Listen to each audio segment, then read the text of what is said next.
En cette matinée, direction service des maladies infectieuses et tropicales de l'hôpital Fann.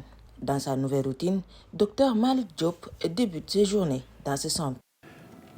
Tôt le matin, naturellement, ce qu'on fait, c'est après la prière, faire notre sport. J'ai une salle, comme je suis spécialiste dans les arts martiaux, je fais tout ce qui est training, à peu près une trentaine de minutes. En formation de médecine dans ce centre qui se consacre aux pathologies infectieuses sévères, le docteur en pharmacie a pour objectif d'allier médecine et pharmacie. Ce, pour une meilleure prise en charge de ses patients. L'objectif, c'est d'être naturellement médecin et pharmacien en même temps, parce que c'est pour boucler la boucle, en fait. Vous savez, quand vous êtes pharmacien, vous avez fait l'industrie pharmaceutique et à l'intérieur de votre formation, vous avez fait la biologie, vous avez fait l'officine, etc. Ce qui reste maintenant, c'est l'aspect gestion des malades, consultation, prescription, etc. Et bon, là on y est, hein, on est en presque fin de formation.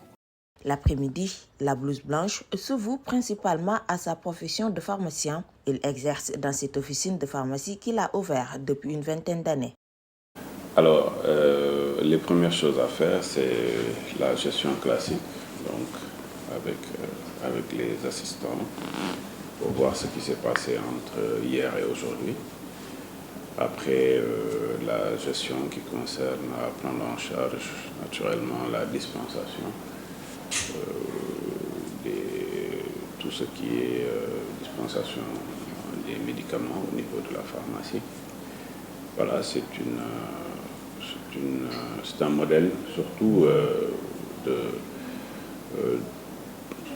de management en fait, parce que la pharmacie, c'est pas uniquement exclusivement la partie dispensation des médicaments, mais il y a la partie management, la partie comptabilité. Bon, maintenant, il y a beaucoup de logiciels qui nous aident dans le travail. C'est des logiciels de gestion, des logiciels de gestion de stock, gestion du personnel, etc. Ça facilite le travail.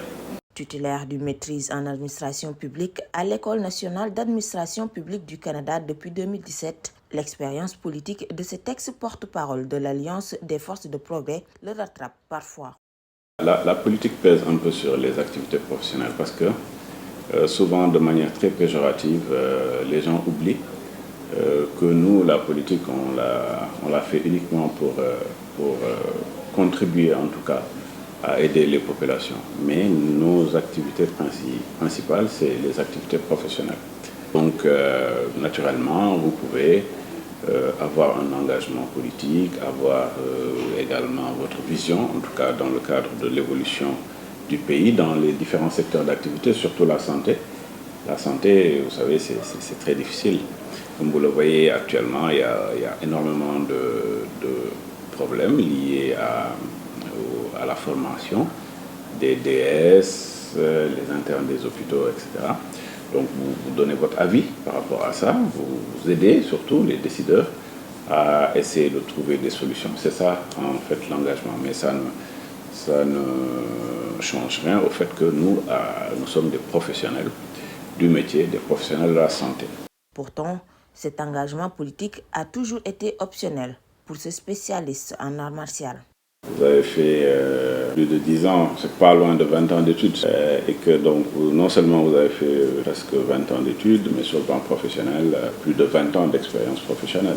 C'est ça qui est le plus important. Mais la politique, c'est un engagement citoyen que tout le monde devrait pouvoir faire, mais en restant dans le cadre technique. C'est pour ça d'ailleurs, moi personnellement, on me reproche souvent de ne pas être trop politique. C'est normal parce que moi, je ne suis pas un politicien, donc je suis un technocrate. Donc j'ai pu, à travers le temps et à travers mes formations, travailler à être un professionnel reconnu dans le milieu, c'est ça qui est le plus important. Le reste, naturellement, bon, les activités politiques, on en parle souvent. C'est pour ça que moi, je ne parle jamais des gens, les hommes politiques, je les connais, mais je ne parle jamais d'eux en réalité. On n'a jamais vu parler de telle personne ou telle personne, parce que ce n'est pas ça qui m'intéresse en fait. Ce qui m'intéresse, c'est faire mon travail en tant que professionnel. Et si je peux apporter quelque chose aux populations en tant que politique, je le fais. Aujourd'hui, le diplômé de la faculté de médecine, de pharmacie et d'odontologie de l'université Cheikh Anta Diop de Dakar rêve de rendre l'appareil à sa nation. Ceci à travers ses activités professionnelles. Moi, je dois énormément de choses au Sénégal parce que j'ai été formé ici à l'université Cheikh Anta Diop. Même si j'ai eu un bac français, même si j'ai eu d'autres diplômes dans d'autres pays, etc. Mais j'ai eu mon doctorat d'État en pharmacie ici, à la faculté de médecine et de pharmacie. Je dois beaucoup au Sénégal. Et moi, ce que je voudrais demain, c'est pouvoir, en tout cas, avoir une structure qui va être effectivement une structure privée, mais qui ne va avoir d'objectif que d'aider les populations, à savoir comment, en tout cas ça je suis en train de travailler dessus, comment faire pour ouvrir une clinique à visée exclusivement sociale, pour que quand les Sénégalaises et les Sénégalais qui n'ont pas les moyens sont dans la précarité extrême, parce que moi je fais mes stages dans tous les hôpitaux, l'hôpital principal, CTO, enfin Ogui, là je suis à Fan, je sens, je vis tous les jours la détresse des Sénégalais.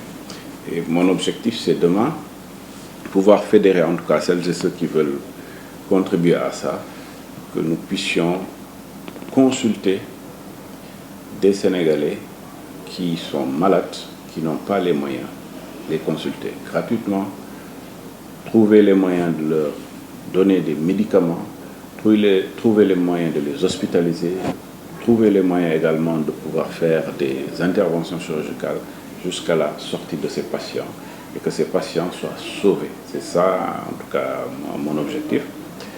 Retrouver sa vie professionnelle après une expérience dans le champ politique n'est pas chose commune au Sénégal. Mais à 53 ans, Dr Malick Diop compte se frayer le chemin par la persévérance. Ceci en restant attaché à ses valeurs et convictions. Aujourd'hui, les jeunes sont promus. Pour moi, ce qui est sain aujourd'hui, c'est que les Sénégalais ont choisi un régime. Il faut accompagner ce régime, chacun là où il est. Parce que les dirigeants, ils ne dépassent pas 0,5% des populations. Maintenant, comment est-ce que les 99% pourront faire pour que le Sénégal avance? Mais si tout le monde ne s'engage pas, le Sénégal ne va jamais avancer. Ce n'est pas possible.